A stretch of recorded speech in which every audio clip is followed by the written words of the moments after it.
Jesus, how I need you. Oh, how I love you. Jesus, how I love you. Oh, how I need you. Oh, Jesus, how I need you.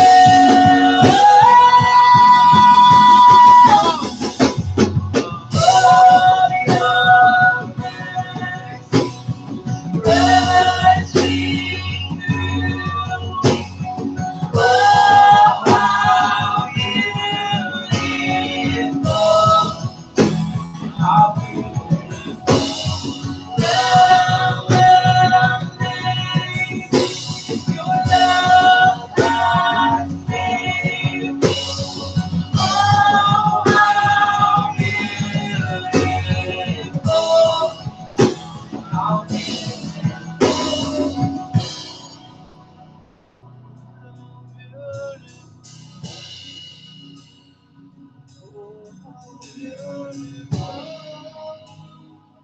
Go ahead and close your eyes and lift your hands like that.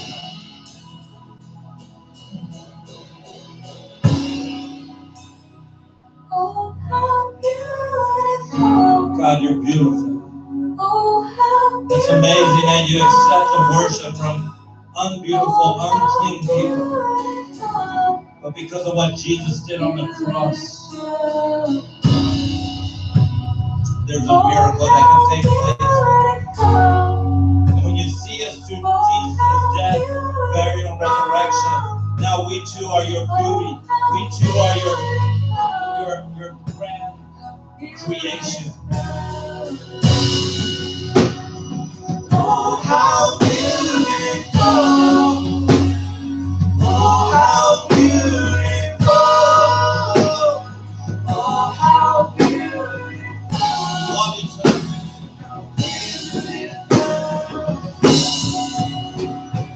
Oh, how beautiful! Oh, how beautiful! Oh, how beautiful! Oh, your mercy, rushing through. Oh, thank you, God Almighty, for this how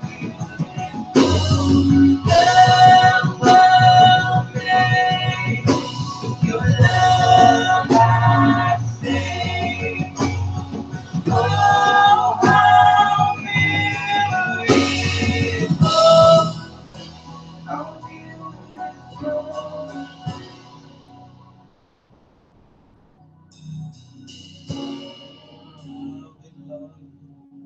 Just take a few moments and tell them with your own words how much he means to you, how much you need him.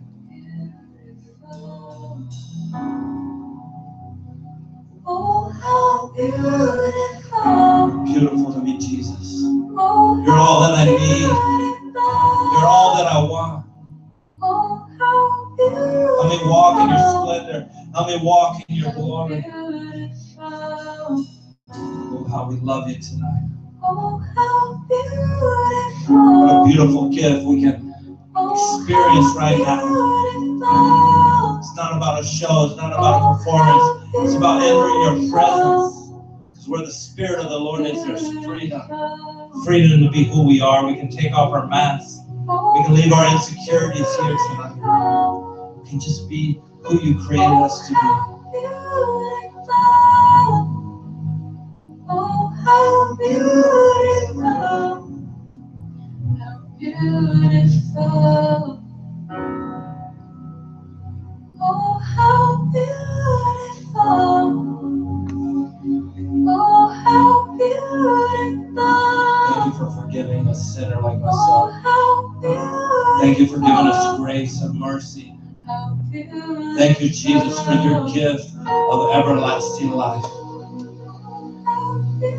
Help us evaluate tonight our current situation, the circumstances we're in. Help us look to you for all the help and all the honor. And may you see the glory through every action, every decision we make. We love you tonight, and all God's people said, amen, amen. As you sit down, tell your neighbor, I'm glad you're here. God's beautiful tonight. I want you to pay attention for a few moments, all right? Let's give a round, warm, DY welcome to the one and only Lizzie in the house. We're doing a series about God working in unique, different ways. And so I thought we would start off by actually having one of your peers, someone who is going through what you're going through, speak to your hearts. Okay, so it's very hard, because I know from experience, like if I'm up here and you guys are talking, it's very hard. So let's give her all 100% attention. It's about 10, 15, 20, 30, 40 minutes, however long it takes. And that you would just know that God brought you here for a reason, because he wants to speak to you right where you're at. Amen. Here's Lindsay. Different change. I see you instead of him now. Okay. So I'm very excited to share with you guys. It's called Check It Out. You want to put it on the screen, and you can tell your neighbor, check it out. Check it out. Check it out. Check it out. Check it out, Mahala. All right. So it starts out in Matthew 23. And Jesus is talking to this crowd of people that's following him and all his disciples. I'm going to catch you up on it in case you haven't heard. But he's not really happy with the church. And he's talking to his people about the law and the Pharisees that's happening.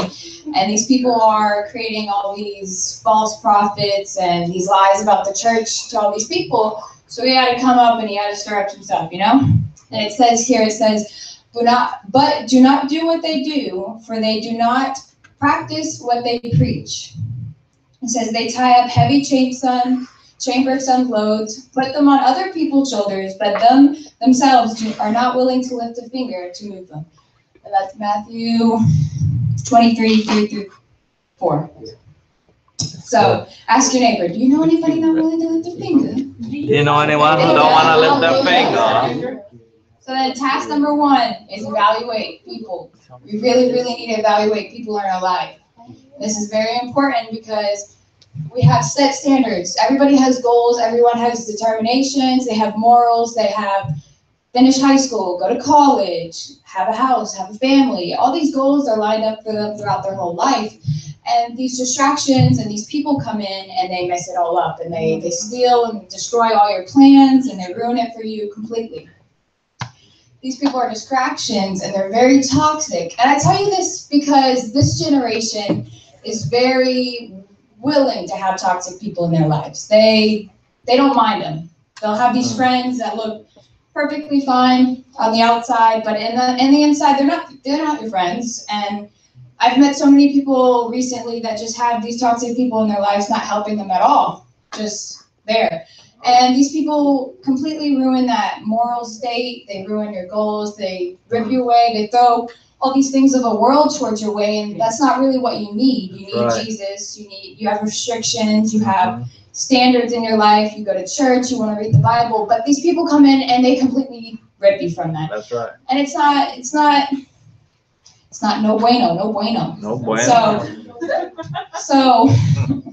So stop having people in your life that are not willing to lift a finger when you have Jesus giving you 2 hands. He's giving you all you need, everything you need. He supplies the menu. Yo, that's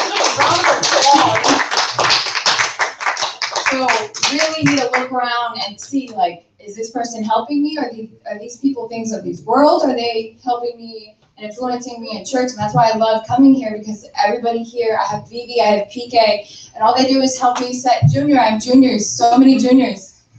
I have them setting goals and giving me so much strength and happiness to keep going. And moving on to our second one, it's Matthew 23:25. It says, "To you, teachers of the law and Pharisees, you hypocrites, you clean the outside of the cup and the dish, but inside you are filled with greed and self-indulgence. Blind Pharisees, please listen. Oh no, it says please clean the inside of the cup and dish, and then the outside will also be clean. All right, I brought a cup. Got a cup. Got a cup. All right. Does this cup look drinkable? Like it's a good cup to drink? Yeah, I want a cup. See it at a distance, you'd be like, okay, They're all thirsty because I didn't let them bring anything. You want this cup? Yeah. All right. Oh, look at the cup. Ah, No bueno. No right? bueno. No bueno. Now, do you guys think Jesus is teaching us how to clean dishes? Is that what that was telling us? But it's a metaphor. It's a metaphor. And that goes along with our task number 2. Evaluate yourself. You can't walk around just evaluating people and going, no, not for me, not good, and not sitting down and thinking of yourself and saying, hey, am I that person that's always gossiping? Am I that person that's always bringing all this sin into other people's lives? And you really got to sit down and think, like, clean your dishes, you know? My mama told me hot water. Not cold, hot. You gotta clean with hot water. So you really need to evaluate what's going on in your life, or you're gonna seem like a hypocrite yourself. Ask your neighbor, are you a hypocrite? Are you a hypocrite? Fake. So it's very easy. It's very, very easy to see where your heart is. And if you're constantly going through your day-to-day life and you see that you're thinking about money, if you're thinking about a job, if you're thinking about other people, if you're thinking about gossiping, if you're always thinking about things of this world and you're never thinking of God, like I'll have people opening FaceTime to gossip more than they open the Bible app, you know? I'm preaching like I know you. I'm preaching like I know you. Preach it, girl, come on. And it's sad, but I tell myself, this is a little personal, but I tell myself this very often to keep myself in check. And I tell myself, I say, I pray, and I go, dear Lord, you can rip everything you want from me. You can rip my car, you can rip my house, you can rip my mama, you can rip my job. Don't take my mama. You can leave me naked in the desert. Naked in the desert. Vulnerable and sad. But the point of this, the point of this is, no matter how low I get or how sad the time seems, I will never stop seeking God, because that's when He showed up the most in my life. When I have been to the rock bottom and sad and I have nothing to look for, naked in the desert, that's when He shows up the most, I swear. So I have to keep reminding myself, like, I don't need this money. I don't need this brand new car. It doesn't affect me. Because at the end of the day, when you're buried and you're dead, none of it's there. It's gone. Right. That's good. It's gone. Bye-bye, forever. So you got to tell yourself, and remember, none of this stuff really matters. What really matters is if you need to check your heart, and if He's not in there, you're doing something wrong, And if it's always thinking about money or drugs or sex, then that's what your heart is about, and that's no bueno. No bueno. So now moving on to Matthew 24. You can put it on the screen. It says, therefore, keep watch, because you do not know of what day your Lord will come. But understand this, if the owner of the house had known at what time of the night the thief was coming, he would have kept watch, and his house would not be broken into. All right. You could have been daydreaming that whole time, not listening at all. This is where it matters. This is where it matters. Jesus leaves us with this one thing. He's telling all His crowd of people, He's saying, look, these false prophets are coming in, and they're messing things up, but I got to leave you with this. I don't know how to find it. So he's saying that the sun will be darkened, and the moon will give no light. The stars will be falling from the sky, and the heavenly body will be shaken. He's saying nations will crush on other nations. He's saying there will be false prophets, that pretty much the world is cold and sad, and it's coming to an end. And he's saying in this Bible verse that we don't know when that's happening, and we never will, but He leaves us with one thing, and this is the only thing that matters. I take it to my grave, to put it in my heart, put it in your heart, that He puts it in Matthew 24:35. You can put it on the screen. It says, heaven and earth will pass away, but my word will never pass away. And that's the one thing I want to leave you with, because it's super, super important. Going to the cup and going to the first point, evaluating people and evaluating yourself is so important. And just knowing at the end of the day that His word is what is His word, and it is meaningful, it is powerful, it is it all. That's all it is. His word is all. And I want you to take this last task, is to evaluate the time and keep watch, because the time will come and we have no idea when that will happen, but He promises us his word is forever. So if we follow his commandments and we listen to his word and we're practicing and we're preaching and we're not having our hearts covered by the things of this world, then none of it really matters. But his word is what's permanent. That's good.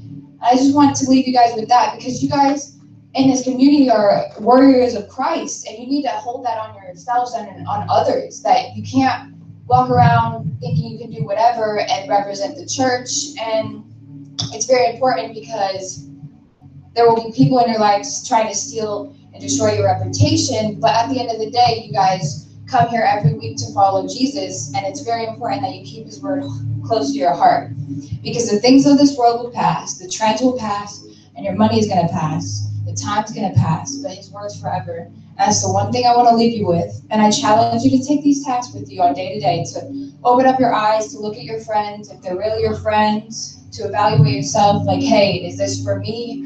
Am I obsessed with this? Am I too clingy on this person? Am I always thinking about this? Or am I opening up his word? Am I writing in my journal? Am I praying at least? You don't even have to close your eyes and pray. I sit there talking to myself day to day and just pray with my eyes open, like I'm talking to myself. And I'm just like, God, do you see how many times I see people at work? And it's very important that you put his word to practice, that you can't leave here just hearing this word, that you actually go and you apply it to your Thursday, you apply it to your Friday, you apply it to your Saturday, and then you come back more for Sunday. It's very important. I promise that's when you start seeing things change in your life, and you see things for the good change. That's why I've been coming so much. I come Wednesday, I come Sunday, and it's just, this has been the best month of my life, I swear to God. And I just want to leave you with that. So, you guys want to stand up and pray? Let's stand up and pray. Let's stand up and pray. We'll wrap it up. All right. Dear Lord, I want to take this time to pray for everyone in this room. I pray that you allow them to absorb this word. You allow them to feel it in their heart and their soul, and that they know that you're the truth and the light. I pray that they go out in their communities of warriors of you, Lord, and that you show themselves in their community, that they are reaching and teaching people about your word, that they're putting these tasks to practice, Lord, that they're looking at others in their lives, and they're looking at themselves, and they're really watching. They're really out there watching for you, saying if you're in their lives, saying if they're putting their word to practice. And I just want to take this time to thank you for the opportunity of speaking here tonight. In Jesus' name, amen. Amen. That's hard stuff, got everything to Coach C. And it's true, like she said, I mean, the evaluate. It's not just to hear something or come and get some good food, but really put into practice, like she said. So be on the guard. Look at the times we're living in. Volcanoes are erupting in Hawaii. There's war in Israel and Syria. There's a lot going on around us that we're kind of shielded from. But the reality is there's a lot going on. And so we need to take God's word to heart and put it into practice. I just want to let you know, this coming Sunday, we have no AM service. It'll be the first non-AM service we've had in a long time, except for last year it was a hurricane. But we're having a night service, all right? So you sleep in Sunday, but you come here at 7:30 p.m. Sunday. Bring your family. We're celebrating the graduates. Joey's graduating, Tyler's graduating, Natalie's graduating, and about 6 other people that are graduating part of this ministry. We're just going to honor them, and a lot of people are going to be here. So come celebrate with us. What time are you going to be here? 7:30. But 7 if you want to eat some good cupcakes and drink some coffee. But really, this is what it's about. You know what? And I'm so proud of Lindsay, because she's been stirring up her heart. She's been looking for, when we first met, she was like, God doesn't even really exist. Right? Yeah. I mean, that's true. And it's amazing to go from a idea or a concept that he's not there to come and say, hey guys, he's real. Yeah. If you'll just put it into practice, check yourself. Right? You got to check yourself or you'll wreck yourself. You check yourself, because look how far she's come in such a short amount of time. And imagine if she can just touch your heart, and then you go out and you touch your neighbor's heart or your coworker's heart or your parents' heart or even your own self, life will never be the same. Seek Jesus and his righteousness. He's going to meet all your needs, your physical, your spiritual, your emotional needs. So God is good. It's hard to come up here, isn't it? It's hard to come with illustrations and talk and bring forth. So let's give it up again for Lindsay. Yeah. All right? Don't just hear this word, put it into practice. Right? Evaluate the people around you, evaluate yourself, and evaluate the times we're living in. All right. I'm going to bless us and we're going to go out. God, I just come with a priestly blessing that you've given us tonight, that you would bless your people, your countenance would be upon them, your peace would be with them, and that they will leave here knowing they have purpose, they have destiny, and they're loved. And all God's people said, amen. Have a good time. Have a good time. Put some house music on. You guys are awesome. No small groups tonight. Have a great time. Really? Yee! Change it up a little. Her mom.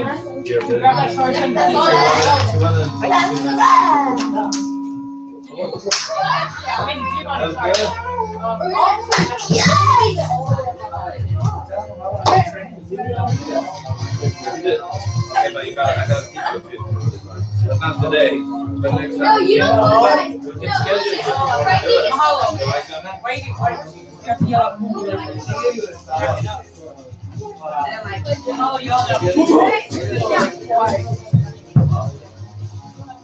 Can you do this?